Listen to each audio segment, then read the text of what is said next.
সমাপ্ত হয়েছে মাতৃভূমি সামাজিক সংস্থা আয়োজিত ওমেন ফুটবল প্রশিক্ষণ। আপনারা অবগত আছেন, গত 20 দিন পূর্বে সেই মাতৃভূমি সামাজিক সংস্থার অনূর্ধ্ব-18 মেয়েদেরকে নিয়ে এক ফুটবল প্রশিক্ষণ আয়োজন করা হয়। সে প্রশিক্ষণ আজ সমাপ্ত হয়েছে। সকলের উপস্থিতিতে মাতৃভূমি সামাজিক সংস্থা তাদের সেই 20 দিন ফুটবল প্রশিক্ষণ শিবিরের আজ সমাপ্তি ঘোষণা করে। ঠিক এই মুহূর্তে এখানে যারা ফুটবলার রয়েছেন তাদেরকে উপহার তুলে দেওয়া হয় তাদেরকে। তো এখানে রয়েছেন মাতৃভূমি সামাজিক সংস্থার সভাপতি শীতাংশু দাস, আছেন সুনাই মাধবচন্দ্র দাস কলেজের ভাইস প্রিন্সিপাল আব্দুল মতিন, এখানে আছেন বদরুদ্দিন মজুমদার, এখানে আছেন ধলাই বিএনএমপি স্কুলের অধ্যক্ষ পিনাক চক্রবর্তী। আমরা তাদের সহিত কথা বলছি, তাদের বক্তব্য আপনাদের উদ্দেশ্যে তুলে ধরছি। তো আজকে সমাপ্ত, আজকে আমাদের প্রথম পর্যায়ের যেটা মহিলা ফুটবল টিম তৈরি করার জন্য আমরা যেটা কোচিং শুরু করেছিলাম, প্রথম পর্যায়ের 20 দিনেরটা আজকে সমাপ্ত হলো। বাকি 30 দিনেরটা আমরা অক্টোবর মাসে আবার শুরু করব, যেহেতু সামনে অগাস্টে আমাদের মাতৃভূমি কাপ শুরু হবে। তার জন্য আমরা এখন আর সেটা বন্ধ রাখছি, আমরা অক্টোবর থেকে আমরা শুরু করব। আর আমাদের এখানে টোটাল 36 জন মহিলা ফুটবলার অংশগ্রহণ করেছেন।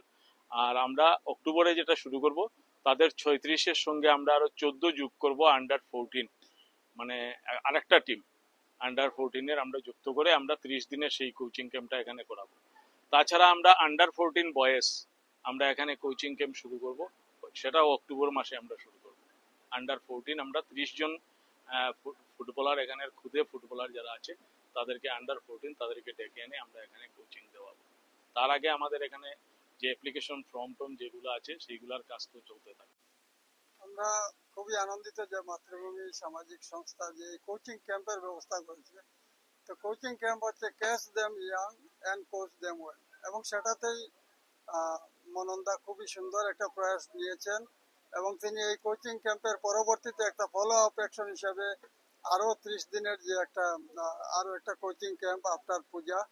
তো আমি আশা করি একমাত্র খেলাধুলাতে ছাত্রছাত্রীরা এগিয়ে আসার জন্য কোচিংটাই হচ্ছে মূল মূল বস্তু, এবং সেটাতে ভালো কোচ এবং কোচিং। আমি আশা করব মাতৃভূমি এনজিওর সৌজন্যে এই সমস্ত বাচ্চারা একদিন প্রতিষ্ঠিত খেলোয়াড় হয়ে উঠবে, এবং তারা ইন্টার ডিস্ট্রিক্ট এবং বিভিন্ন আসামের বিভিন্ন প্রান্তে গিয়ে খেলবে।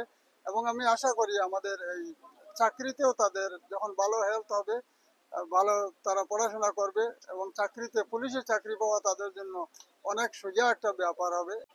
প্রথমতই ধন্যবাদ জানাই মাতৃভূমি ফুটবল একাডেমিকে, যাদের শুধুমাত্র সামাজিক কার্যকলাপ নয়, প্রত্যেকটা স্তরে সমাজের প্রত্যেকটা স্তরে বৃহত্তর দলাই অঞ্চল সহ কাছাড় এবং বরাক ভূমিতে তারা যে নেতৃত্ব সহকারে সমাজের বিকাশে এগিয়ে আসছে, এটা আমাদের কাছে একটা বাড়তি পাওনা। কারণ আজকাল সঠিক সংগঠন পাওয়া খুব কঠিন।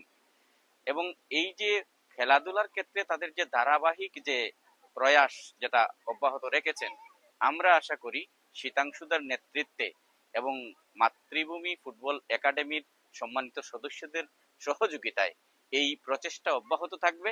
এবং এই প্রচেষ্টার মাধ্যমে এই বৃহত্তর ধলাই অঞ্চলে খেলাধুলার শুধু মান উন্নয়ন নয়, সামাজিক এবং মানবতার দিক দিয়ে এগিয়ে যাবে, এই বিশ্বাসটুকু আমরা রাখি। এবং শীতাংশুদা যেভাবে কাজ চালিয়ে যাচ্ছেন, এটার ভূয়সী প্রশংসা করছি, এবং তাদেরকে সহযোগিতা করবার জন্য বৃহত্তর অঞ্চলের মানুষদের কাছে আহ্বান জানাই। দিনের মহিলা ফুটবল যে একাডেমি, সেটার পরিসমাপ্তি হচ্ছে। আমি মাতৃভূমি সংগঠনকে আমার আন্তরিক কুর্নিশ জানাচ্ছি, ওই কারণে যে মাতৃভূমি সংগঠনই এই এতদের আঘাতে একমাত্র সংগঠন যে মানুষের প্রত্যেকটা ব্যাপারে খেলাধুলা, শিক্ষা সবকিছুতেই অগ্রণী ভূমিকা রাখছে।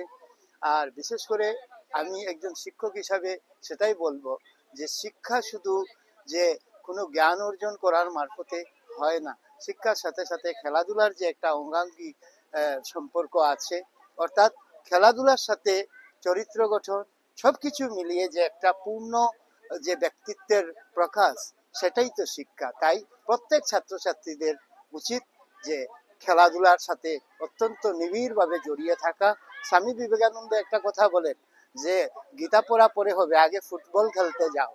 তো স্বামীজি তখন বুঝতে পেরেছিলেন যে চরিত্র গঠন এবং শারীরিক গঠন যে শিক্ষার মূল, সেটা।